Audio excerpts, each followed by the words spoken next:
Alright, this is a new YouTube video. I had shown this camera before, now I'm going to show it again. This is a dual, actually, purpose test.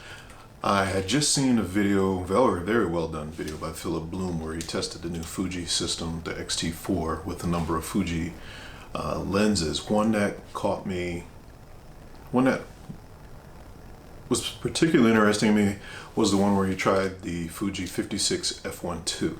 That got me curious because he was saying how since it's older technology that didn't really work well with the Fuji X-T4, and the 56 f1.2 is one of the reasons I did like that lens. I did not end up keeping that lens or Fuji. It did make me interested in the Sigma 56 f1.4. That's why, kind of abandoning what I used on my last video, that was the Sigma 30 f1.4 Sony a6100 compared to the Sony ZV-1. So for this one, I had to put it a little further away so it's a little more interesting, but I wanted to see, after seeing it breathe so much and have it, that lens and the X-T4, the Fuji 56 f1.2 with the Fuji X-T4, old technology, best of breed, new Fuji camera, I did want to see how the Sigma 56 f1.4 did with the Sony a6100. This lens costing much less than the Fuji option. This camera costing much less than the Fuji option. I just wanted to see how this one got on. And what I'm gonna, that's the first part of this review. The second reason I'm doing this review is I had mentioned in one of my most recent videos that I was gonna start doing this old camera videos. And one of the cameras I lifted up that time and said I would do soon would be the Konica C35. There we are. Konica C35 AF2. And not only, there we go, there's face. And I do have this on fast and responsive focusing. And I'm using again the light setup that I had mentioned last time, along with the Rode Video Micro. But now, enough about that. Let's get on to this camera. This camera is great. I literally walked into the camera store one day and said, what do you have in a autofocus built-in lens camera for around $50? This is a game I sometimes play with my local camera shop.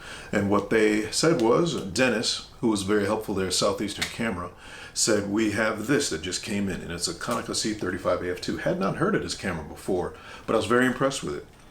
And not only was I impressed with it, it went on to perform in a manner very much deserving of my respect. I've actually written, and I'll put in the link to this, not only have I written a review on this, I've actually compared this camera favorably to the Contax T2. And I have a blog post I put together of $450 less alternatives to film darlings. And this was one of the ones that came up on the list, and I actually, without joking, compared this to the Contax T2. What does this miss out on? The main thing this misses out on, really, in comparison, is that let's do the things it has in common first. Number one, it has a very sharp, take off my glasses here, 38mm f2.8 lens. It has internal metering. It has autofocus. It has a built-in flash, as we see here. On, off. It has a timing lever here on the side. And one thing I do like about it, unlike a lot of things that people say about it, like automatic cameras out, like the Contax T2 is great, but it's auto wind. That's the winder. That's another thing that's gonna fail. This has manual winding. Other people say, it has auto winding. Sorry, that's auto film rewind. Now, film winding, this is manual.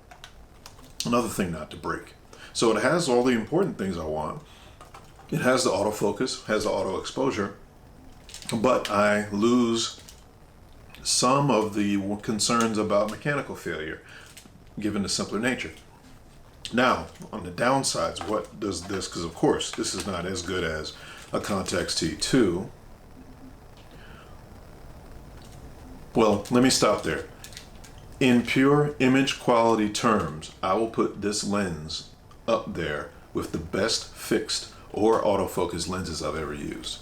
Again, I'll put a link to my blog post about this camera in the description, but I would definitely put this as one of the top lenses I've ever used. It's very sharp, very sharp. The exposure on this is excellent. I have no complaints whatsoever. So there has to be downsides, or this thing, or people will be talking about this. Well, number one, we have this. It won't break. Another thing that won't break, I don't have to worry about a door, but this plastic piece, I am shocked. This is, in one fell swoop, goes over the light meter and it blocks the shutter, so it's essentially turning the camera off to a certain degree. But I am stunned that I have not lost this yet, because this is the means of turning the camera off and carrying it so you don't damage the front of the lens. What are the other things it does not do compared to, for instance, a Contax T2?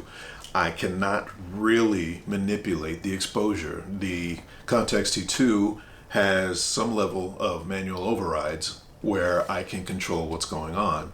I have an exposure compensation dial that's right here that I can use. But that's about it, to be honest. Oh, and the exposure. I can't do focus and recompose. I can't do exposure and then recompose, because I can override that with the, I can override both the focus and the exposure with the Contax T2 in a couple of ways. This one, if you want it exposed, if you want it in focus, it has to be in the middle of the frame. That is the one drawback to this camera. But if you're okay with that, this camera cost me all of $50. And I quickly, and yeah, it may not be made of titanium, but you probably can't see it here, but there's a nice fat scuff on the bottom of this thing. One of the first things I did when I got this camera was I dropped it. And off a concrete driveway, I just like, okay, I just got the thing and I've already broken it. No, it bounced. And the only thing left on here is a couple of marks right here. What's another thing I like about it? The batteries this thing takes. This doesn't take any special kind of batteries. It takes simply 2 AA batteries. That's one less thing to have to worry about on that. And the other thing I like about it is, if you're around people who know something about cameras and you know what a Contax T2 is worth, that could be theoretically a concern. I'm not really worried about this one. This camera doesn't look special. And the only other downside I have for it really is that it doesn't make any of the great noises. Like Contax T2, it sounds like the wonderfully engineered machine that it is. This, when you click the exposure, it has an odd pong noise to it that is disconcerting. It actually makes you think, hey, have I just broken this camera? But other than that, that's about it. It's a great camera. If all you care about is taking an image, all you care about is having a film camera that is quite portable, then I would ask you to consider this. This is the Konica C35 AF2. And again, this is the first. I have done over 40, I believe it is, this old camera posts on my blog. And my plan is to do a video for each of the cameras and insert it into the blog post as well. And that's it for this evening.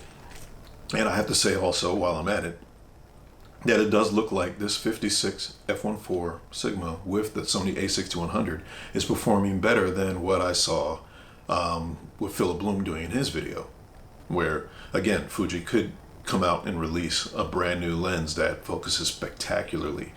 They are certainly capable of that. They can. That's older lens tech that's not been able to focus or keep up with the X-T4.